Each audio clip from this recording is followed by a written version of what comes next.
Assalamualaikum warahmatullahi wabarakatuh. Perkenalkan, nama saya Rohma, saya dari kelompok 7. Di sini saya ingin memaparkan sebuah materi tentang kode etik profesi hukum. Di sini saya langsung saja ingin membahas ke pembahasan, yaitu kode etik profesi. Kode etik adalah merupakan suatu bentuk aturan tertulis yang secara sistematik sengaja dibuat berdasarkan prinsip-prinsip moral yang ada dan pada saat yang dibutuhkan akan dapat difungsikan sebagai alat untuk menghakimi segala ancaman tindakan yang secara logika rasional umum dinilai menyimpang dari kode etik. Dengan demikian, kode etik adalah refleksi apa yang disebut dengan self-control, karena segala sesuatunya dibuat dan diterapkan dari dan untuk kepentingan kelompok sosial profesi itu sendiri. Sedangkan kode etik profesi adalah pedoman sikap, tingkah laku, dan perbuatan dalam melaksanakan tugas dan dalam kehidupan sehari-hari. Di sini pun ada menurut Holloway, dikutip dari Siddhartha, kode etik itu memberi petunjuk untuk hal-hal sebagai berikut. Yang pertama, hubungan antara klien dan penyandang profesi. Yang kedua, pengukuran dan standar evaluasi yang dipakai dalam profesi. Yang ketiga, penelitian dan publikasi atau penerbitan profesi. Yang keempat, konsultasi dan praktik pribadi. Yang kelima, tingkat kemampuan kompetensi yang umum. Keenam, administrasi personalia. Ketujuh, standar-standar untuk pelatihan. Ditambahkan oleh Holloway bahwa kode etik tersebut mengandung beberapa tujuan sekaligus, yaitu 1. Menjelaskan dana, menetapkan tanggung jawab kepada klien, lembaga, dan masyarakat pada umumnya. Kedua, membantu menyandang profesi dalam menentukan apa yang harus mereka perbuat kalau mereka menghadapi dilema etis dalam pekerjaan. Keempat, mencerminkan pengharapan moral dari komunitas masyarakat pelayanan penyandang profesi itu kepada masyarakat.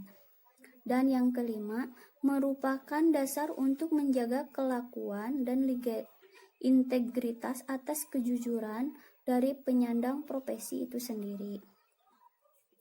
Biasanya kode etik tidak pernah dianggap sebagai dari hukum positif suatu negara. Namun, didasari atau tidak, kode etik dapat saja secara diam-diam diadopsi menjadi salah satu jenis sumber formal hukum. Di sini, yang kedua, Roma ingin menjelaskan macam-macam etika.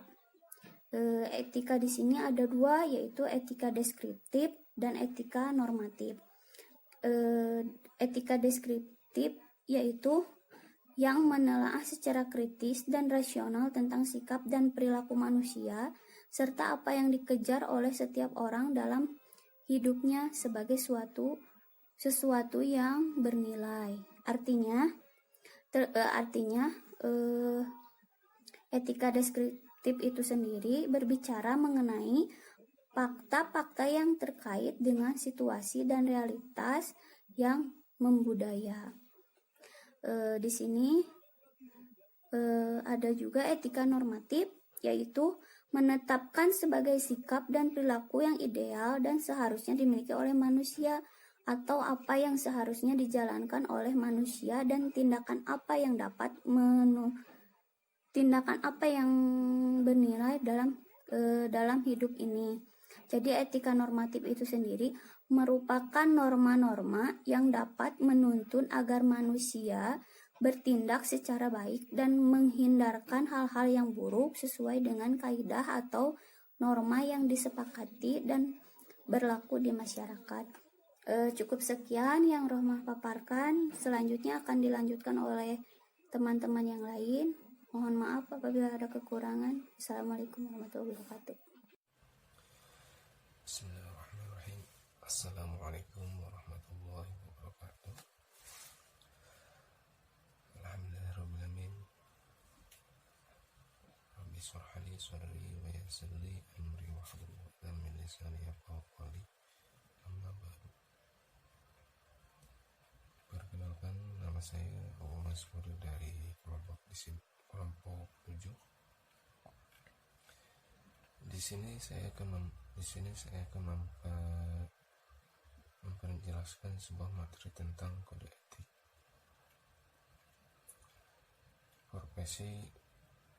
Kode etik profesi hukum. Langsung saja saya akan membahas tentang fungsi kode etik. Pada dasarnya kode etik memiliki fungsi ganda yaitu sebagai perlindungan dan pengembangan bagi profesi. Fungsi seperti sama seperti apa yang dikemukakan Gibson dan Michel, yaitu yang lebih mementingkan pada kode etik sebagai pedoman pelaksanaan tugas profesional dan pedoman bagi masyarakat sebagai teori profesional. Hicks dan Becher mengemukakan 3 fungsi kode etik, yaitu 1. Melindungi suatu profesi dari campuran tangan pemerintah. 2. Mencegah terjadinya pertentangan internal dalam satu profesi.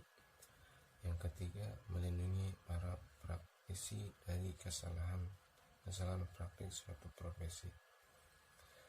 Salah satu contoh diambil fungsi kode etik guru bagi guru itu sendiri, antara lain: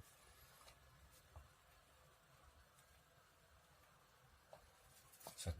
Agar guru terhindar dari penyimpangan tugas yang menjadi tanggung jawab. 2. Untuk mengatur hubungan guru dengan murid, teman sekerja, masyarakat, dan pemerintah. Yang ketiga, sebagai pegangan dan pedoman tingkah laku guru agar lebih bertanggung jawab pada profesinya. Yang keempat, memberi arahan dan petunjuk yang benar kepada mereka yang menggunakan profesi dalam melaksanakan tugas. Yang selanjutnya,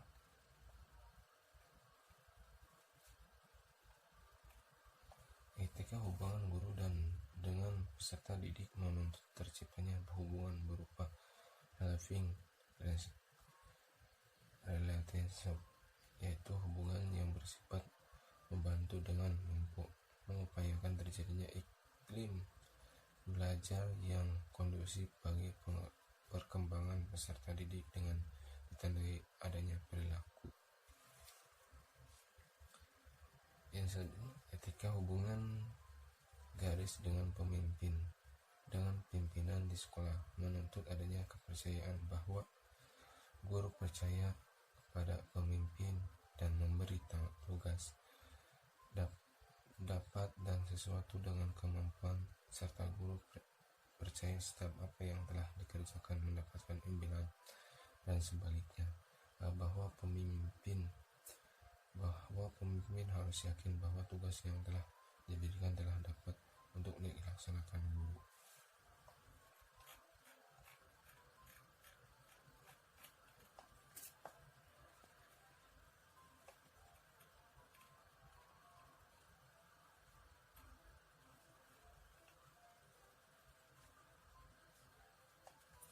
Kode etik dilihat sebagai produk dari etika terapan, sebab dihasilkan berkat penerapan pemikiran etis atas suatu wilayah tertentu, yaitu profesi. Tetapi setelah kode etik ada pemikiran etis tidak berhenti. Kode etik tidak menggantikan pemikiran etis, tapi sebaliknya selalu dampingi refleksi etis.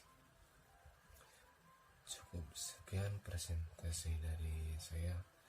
Mohon maaf bila banyak kekurangan dan kata-kata yang kurang timbul, mohon maaf. Cukup sekian dari presentasi dari saya. Mohon maaf bila banyak kekurangan. Wassalamualaikum warahmatullahi wabarakatuh. rekan-rekan seperjuangan yang saya banggakan, tidak banyak yang ingin saya sampaikan karena materi mungkin sebagian besar sudah disampaikan oleh Teh Roma dan Kang Uu. Saya hanya sedikit membahas tentang bagaimana kode etik advokat. Ini sebagai contoh ya, kode etik advokat dan kode etik hakim. Dalam kode etik advokat sudah ditetapkan pada tanggal 23 Mei 2002, yaitu berdasarkan kesepakatan dari 7 asosiasi, 7 organisasi advokat. Di antaranya adalah Ikatan Advokat Indonesia atau IKADIN, Asosiasi Advokat Indonesia atau AAI, Asosiasi Konsultasi Hukum Indonesia atau AKHI, dan kemudian ada Himpunan Konsultasi Hukum Pasar Modal HPM, dan Serikat Pengacara Indonesia SPI. Kemudian yang terakhir adalah Himpunan Advokat dan Pengacara Indonesia. Jadi di antara kode etik advokat itu sendiri, dan mungkin nanti materinya terkait dengan kode etik advokat kita bisa share ya, apa-apa aja atau poin-poin yang harus atau poin-poin yang tertera dalam kode etik advokat, nanti mungkin kita bisa share. Nah, itu berdasarkan pasal 33 Undang-Undang Nomor 18 Tahun 2003 tentang advokat menyatakan bahwa kode etik dan ketentuan tentang Dewan Kehormatan Profesi Advokat yang telah ditetapkan oleh Ikatan Advokat Indonesia dan ke-6 organisasi lainnya itu dinyatakan mempunyai kekuatan hukum secara mutatis. Menurut undang-undang ini disampaikan ada ketentuan baru yang dibuat oleh organisasi advokat. Kemudian selanjutnya organisasi advokat atau Kongres Advokat Indonesia itu telah menetapkan kode etik advokat Indonesia dengan surat keputusan Advokat Indonesia tahun 2008 tentang kode etik advokat Indonesia, yaitu pada tanggal 30 Mei 2008. Jadi mungkin nanti poin-poinnya kita bisa share ya di grup nanti. Nah, mungkin salah satunya terkait dengan kepribadian advokat, bagaimana advokat itu seharusnya berperilaku, diantaranya harus jujur, kemudian bertakwa kepada Tuhan, dan kemudian dia harus profesional. Dan sebenarnya advokat juga mungkin bisa menolak apabila ada tawaran atau mungkin tidak sesuai dengan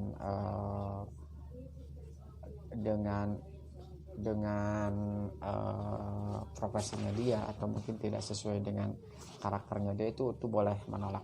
Kemudian advokat juga harus ada solidaritas sesama advokat, jadi sehingga ada tidak saling menjatuhkan sesama advokat meskipun itu dalam suatu persidangan rekan sejawatnya itu adalah lawan dan sebagainya. Kemudian ada banyak sekali ya, mungkin nanti sekali lagi nanti kita bisa share, tidak mungkin di sini kita sebutin satu-satu karena waktunya sangat terbatas. Kemudian terkait dengan pengurusan perkara pun advokat juga ada tata caranya secara etik. Dia tidak bisa semena-mena atau tidak hanya sekedar menginginkan imbal atau uang semata, tapi dia harus benar-benar profesional sesuai dengan materi perkara. Jadi jangan sampai hanya demi uang dari kliennya dia menghalalkan segala cara untuk memenangkan sebuah persidangan. Tidak seperti itu juga. Jadi advokat itu lebih kepada pendampingan hukum kepada kliennya, agar hak-hak si kliennya itu tidak dizolimilah seperti itu. Kemudian yang kedua adalah kode etik hakim, di mana kode etik hakim ini juga sudah tertera ya dalam Kemenkumham. Jadi untuk jabatan hakim atau kode etik hakim itu disebut sebagai kode etik kehormatan hakim. Itu berbeda dengan yang lain, karena hakim ini adalah sebagai pegawai negeri sipil ya, PNS, yang mempunyai jabatan fungsional. Oleh karena itu kode kehormatan hakim itu memuat 3 jenis etik, yaitu pertama adalah etika kedinasan sebagai pegawai negeri sipil, kemudian kedua adalah etika kedinasan hakim sebagai jabatan fungsional sebagai penegak hukum, kemudian adalah etika hakim sebagai manusia pribadi anggota masyarakat. etika kepribadian hakim itu melakukan tugas dan fungsi jabatan sebagaimana mestinya atau secara wajar.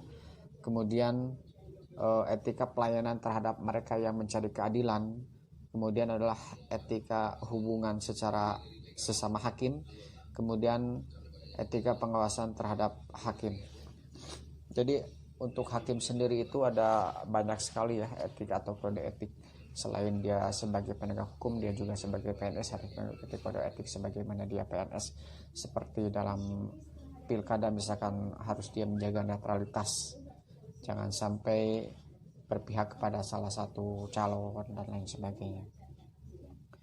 Kemudian etika kepribadian hakim juga sama seperti yang lainnya. Kalau kepribadian itu seperti dia bertakwa kepada Tuhan, kemudian dia harus menjunjung tinggi etika, citra, wibawa dan martabat sebagai seorang hakim. Kemudian dia harus juga berkelakuan baik, ya normal ya seperti itu terkait dengan kepribadian. Dan harus sabar, bijaksana, semangat ingin maju, dapat dipercaya dan harus berpandangan luas. Kemudian tugas jabatan. Nah ini juga nanti kita share juga ya di grup terkait dengan etika poin-poin sebagai seorang etika profesi sebagai seorang hakim. Jadi rekan-rekan seperjuangan yang saya banggakan, dari uraian singkat ini yang sebelumnya sudah disampaikan oleh kedua rekan saya, yang ingin saya sampaikan adalah bagaimana segala sesuatu itu harus selalu ada tata cara atau etika yang harus dilaksanakan. Jadi jangan sampai Indonesia terutama di sini terkait dengan masalah hukum semena-mena melakukan sebuah tindakan atau apapun ya, semua harus ada aturannya, termasuk di sini dari sisi etika ya, dari sisi sikap. Saya kira itu ya kemungkinan untuk selanjutnya kita bisa langsung ke sesi tanya jawab karena waktu sangat terbatas. Jadi untuk kesimpulan paling nanti kita di akhirnya bisa disimpulkan. Sekian, wassalamualaikum warahmatullahi wabarakatuh.